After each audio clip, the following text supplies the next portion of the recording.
Welcome to the D.E.A.D podcast where I discuss all things spooky and weird. I'm Desi, and today I'll be talking about the Ouija board. Let's get started.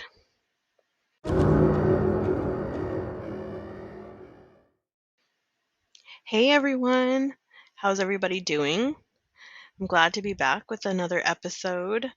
I know last time I wrapped up my series on Mexican folklore, and so today I'm going to be starting talking about the Ouija board. And I am drinking a beer from the Nueces Brewing Company. It's a local one here where I live, and I'm gonna butcher the name. Hefeweizen, something like that. It's really good. I was in HEB. Oh, it's a Bavarian style wheat ale. I don't know, it's really good. I was in HEB one day. They were giving out samples, and I said I want to try it because I've been wanting to go to that brewery, but I haven't been. And so I got a sample and it was really good. I was already trying a new wine, so I said next time. So I got some and they're really good. So that's what I'm drinking. And I'm wearing a new spooky shirt. I was so excited to find this because I didn't have one.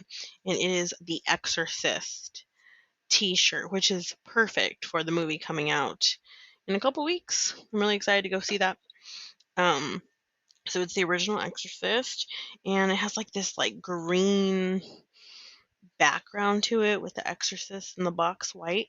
I took a picture, so I'll post it when I post the episode on Instagram. And so that is what I'm wearing. And so let's get into it. Okay, so I'm going to be talking first about like the origin of the Ouija board and where it started, how it came to be, all that good stuff. Okay, so a Ouija board is also known as a spirit board or a talking board. It is a flat board marked with letters of the Latin alphabet. The numbers 0 through 9, the words yes, no, and sometimes it has hello and goodbye, along with different symbols and graphics. It uses a planchette, which is like a small heart-shaped piece of wood or plastic, and it's a movable indicator to spell out messages during a seance. You place your fingers on the planchette and you move it around the board to spell out words that you ask spirit about. So the Ouija board came straight out of the American 19th century obsession with spiritualism, the belief that the dead are able to communicate with the living. Spiritualism, which has been around for years in Europe, made its way to America in 1848 with the sudden appearance of the Fox sisters of upstate New York. The Fox sisters claimed to receive messages from spirits who knocked on the walls in answers to questions, recreating this process of channeling in parlors across the state. Spiritualists in the United States believed that the dead were able to contact the living and reportedly used a similar talking board at their camps in Ohio in 1886 to enhance their communication with the spirits. Following its commercial introduction by businessman Elijah Bond on July 1st, 1890, the board was thought of as an innocent parlor game unrelated to the occult until American spiritualist Pearl Coran popularized its use as a divining tool during World War I. Paranormal and supernatural beliefs associated with the board have been criticized by the scientific community and are characterized as a pseudoscience. The action of the board can most easily be explained by unconscious movements of those controlling the pointer or the planchette. This is known as the ideomotor effect. Ideomotor effect? I don't know how to say it. Mainstream Christian denominations, including Catholicism, have warned against the use of the boards. They consider using them as a satanic practice, while other religions say that they can lead to demonic possession. Contrary to the belief, Ouija is not a combination of the French word for yes and the German word ja. The word Ouija supposedly comes, this is the story I found, supposedly comes from the board when the inventor asked a supposed ghost to name it. Bond's sister, remember Elijah Bond, his sister-in-law, Helen Peters, who Bond always said was a strong medium, came up with the name sitting around the table, asking the board what it should be called. The name Ouija came through, and when asked what they meant, the board replied, "Good luck." But Peters was supposedly wearing a locket that had a picture of a woman with the name Ouija above her head. It is possible that the woman in this locket was famous author and women's rights activist Ouida, who Peters admired, and that the word Ouija was a misreading of that. So, an employee of Elijah Bond, William Fuld, took over the talking board production. In 1901, Fuld started producing the board under the name Ouija. Charles Kennard always had his eye out for a chance to make a buck, but he was not the greatest or luckiest businessman. He wasn't the most honest guy either. The second child of successful Delaware merchant Kennard moved to Maryland's Eastern Shore in the late 1880s after developing secret bone mix recipes for fertilizer, which everyone in this business claimed a secret recipe. So Charles Kennard started the business, and a Peruvian immigrant named E.C. Reich was across the hall from his office. After a lot of rejections, Elijah Bond, a local attorney who had a sister-in-law who was a medium, took interest.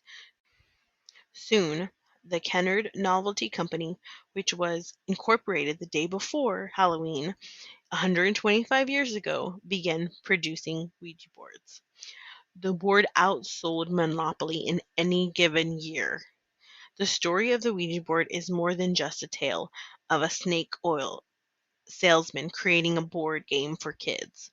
The whole reason for this was the desire to find answers to life's biggest question: is there life after death? Is there more out there? Spirituals worked for Americans. It was compatible with Christian dogma, meaning one could hold a seance on a Saturday night and have no qualms about going to church the next day. It was an acceptable, even wholesome activity to contact spirits at seances through automatic writing or table turning parties, where participants would place their hands on a small table and watch it begin to shake and rattle while everyone said they weren't moving it. This movement also offered some solace. In the 19th century, people had a much different relationship to death than we do today. It was it was a lot closer to like their everyday experience. Nowadays, you know, we do everything to avoid getting older. We got creams and Botox and anything to stay young. And so, I mean, we avoided much less talk about death.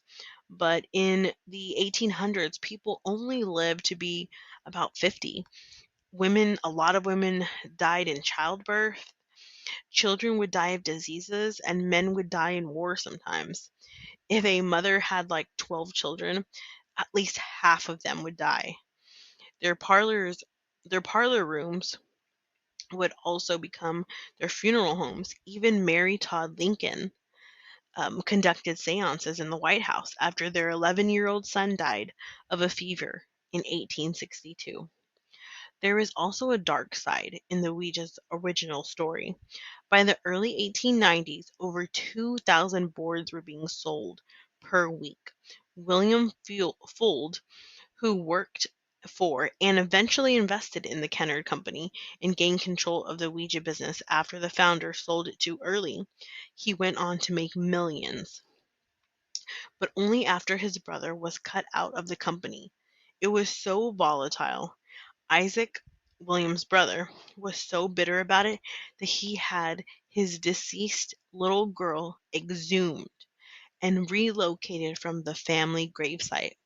The two sides of the family would not speak for the next 96 years. After all of that, William Fuld tragically suffered a fatal accident at his Harford Avenue factory, which he claims the board told him to build, saying, "Prepare for a big business." He was overseeing the installation of a flag when an iron railing gave way and he fell off the roof of the structure. On his deathbed, the coroner's report said a broken rib pierced his heart. He made his children promise to never sell the Ouija out of the family. Of course, Field's family did end up selling, but not for 40 years, to the Parker brothers, who moved the Ouija base of operations immediately to Salem, Massachusetts, which is perfect, of course. In 1967, the first year it was headquartered in the town, infamous for its witch trials, the Ouija board sold 2 million boards. That is crazy. Over time, the relatively innocent Ouija board gave way to a more sinister reputation. As Hollywood got its hands on it for darker purposes, the general public didn't begin to fear them until the 1950s, following reports of a boy known as Roland Doe who became possessed by the devil after playing with his aunt's spirit board. Roland's story was eventually adapted into The Exorcist. Haha, that's why I'm wearing my shirt tonight. After The Exorcist, which actress Linda Blair's character, Reagan, explains to her mom how she used the family Ouija board to ask questions to Captain Howdy, the demon who eventually takes possession of her soul. This, of course, seals the board's occult status. Since this time, it has shown up in more than 20 films and countless TV shows. The 2014 movie Ouija ended up doing so well at the box office that the second movie was immediately in the works.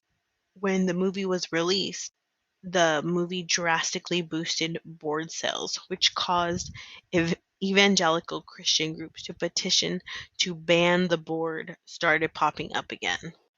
Okay, so now I kind of wanted to tie in, since I did mention the Ouija board movies, I wanted to tie in one of the Ouija movies. Like I mentioned, the release of the second movie. That's the one I want to talk about because it is called Ouija Origin of Evil. So it's kind of like how it all got started, and I think it's the better movie. So let me give you a little synopsis of the movie. If you haven't checked it out, you really should check it out. I really enjoyed it. I mean, I would definitely check out both movies.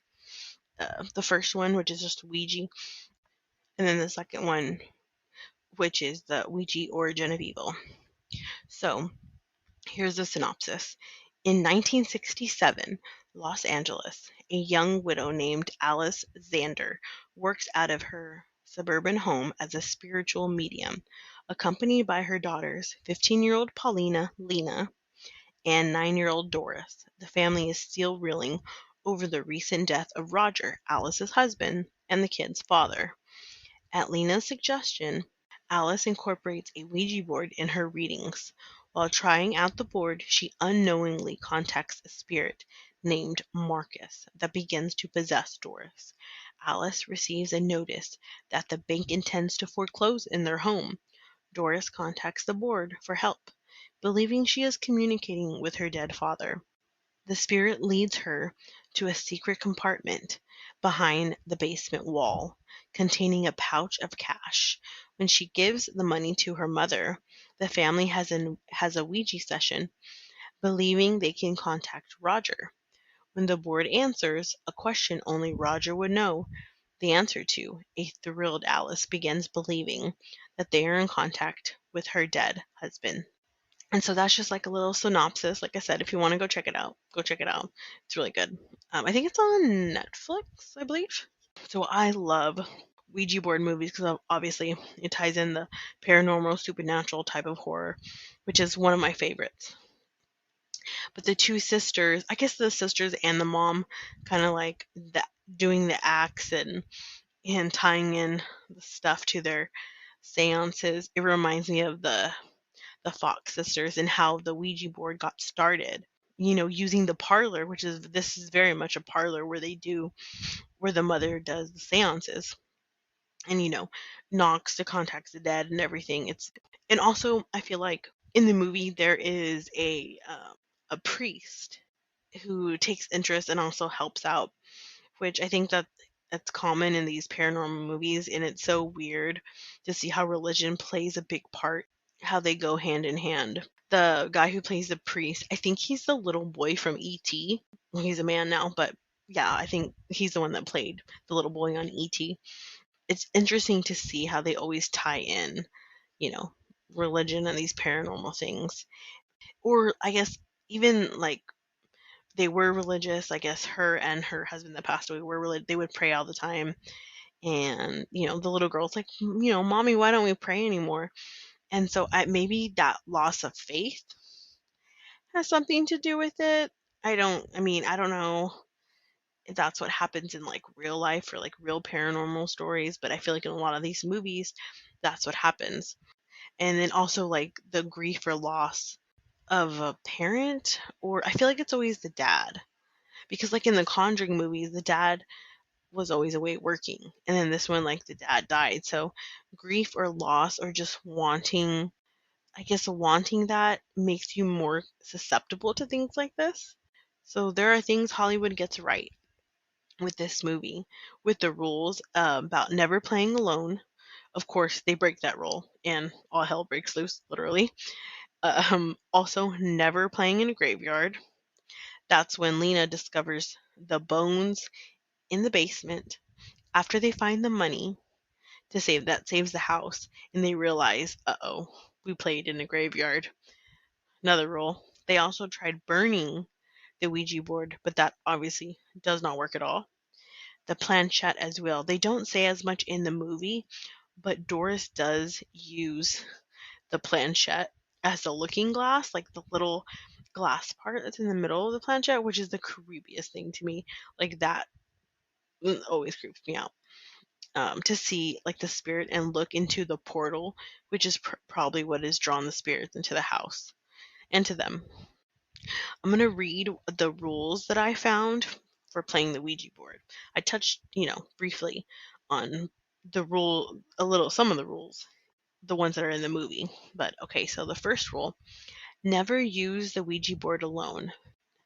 Playing Ouija by yourself leaves you more vulnerable to an evil spirit coming through from the other side. So always make sure you play with one or more. Okay, so rule number 2, never use the board in a graveyard. A graveyard or somewhere where a violent murder took place can be a gateway to a malevolent entity to come through the veil. You don't want to risk opening any channels through which they make their way in from the other side. Number 3, never burn the Ouija board. After a particularly harrowing session, users are often compelled to destroy the board as quickly as possible in hopes of closing the portals they opened. To accomplish this, they will often try to burn the board, a method experienced users do not recommend. A Ouija board is said to scream if you try to burn it. That's creepy. And the common belief is that anyone who hears it will have 36 hours to live. Burning a Ouija board does not work anyway, according to stories, as it always seems to end up back in its home, intact. Again, creepy. The proper way to dispose of a Ouija board is to break it into 7 pieces. I don't know why 7. That's kind of a weird number, but okay. So, 7 pieces. Make sure you remember that. Sprinkle it with holy water and bury it. Number 4, never leave the planchette on the board. The planchette acts as a window. See, told you. Seeing creepy stuff through the planchette. Acts as a window through the veil to the other side. And being careless with it can lead to problems. Leaving the planchette on the board allows things to escape into our world. Similarly, be wary of the planchette counting down through the numbers or moving letter by letter across the alphabet, as that is another way an unwanted doorway can be open to undesirable spirits and demons. Number 5, never ask when you will die. I don't know why. Maybe because it's something you shouldn't really know, or because a spirit will invent a terrible fate for you. Then see to it that it comes true. Number 6, last one. Always, always, always, always say goodbye. Closing the board is important as it shuts the door to the other side and prevents lingering spirits from interfering in your life. Thank the spirits and say goodbye. The planchette should move down to the word goodbye on the board. Then you can safely put the board back in its box. If the spirit does not say goodbye back, you need to once again say goodbye, then pass the planchette through the flame of a candle. That's interesting. I haven't heard of that one. I wonder what that does. Because, like, you can't, they told you not to burn the board, but why are you allowed to pass the planchette through the flame of a candle? I'm going to research that. Okay, so next I have for you a Ouija board story, a quote unquote true story. Now, this is not my true story. So, this is a story that my mom told me. And so, my mom, this was when she was in high school. And I think she was about 16 or so. And she was driving, and it was at night. And she decided to drive over to her friend's house. So she drove over to her friend's house, and her parents weren't there. They were out of town. So no one was home. And she had an older sister, but her older sister was out at the time. Her friend was like, hey, I have this Ouija board. Do you want to, like, play with it or whatever, first for fun? And so she was like, yeah, okay, whatever.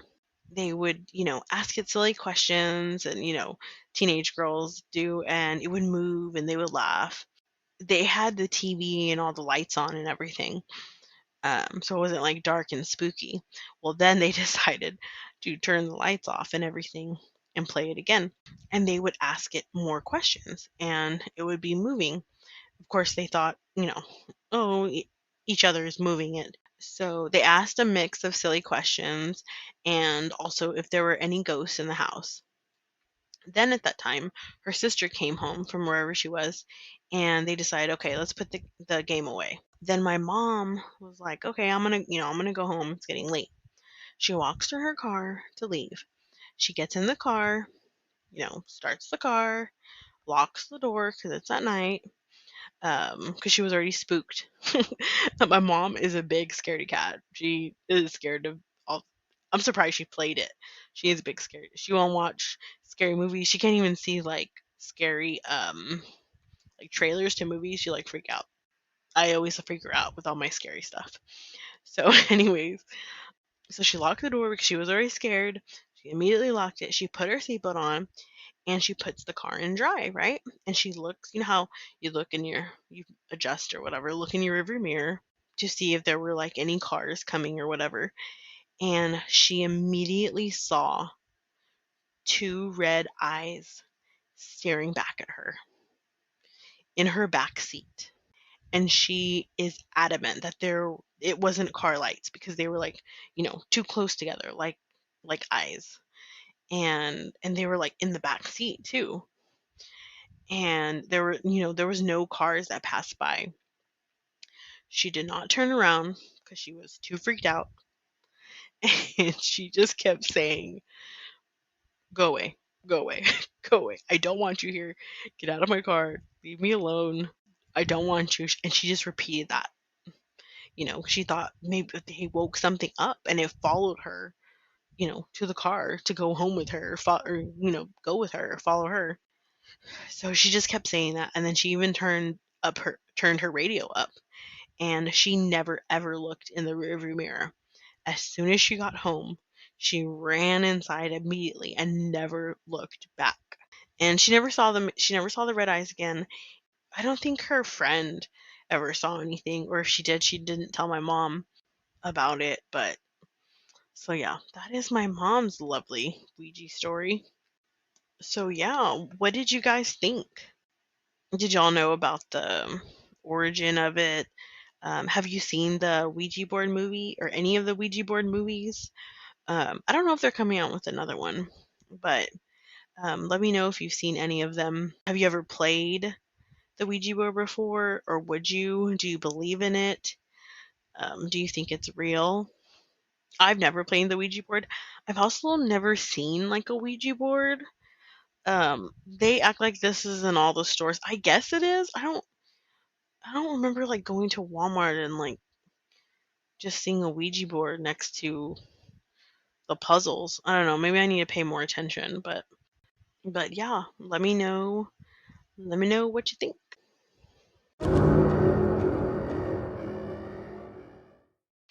That brings me to the end of this episode. Thanks for listening to the D.E.A.D podcast.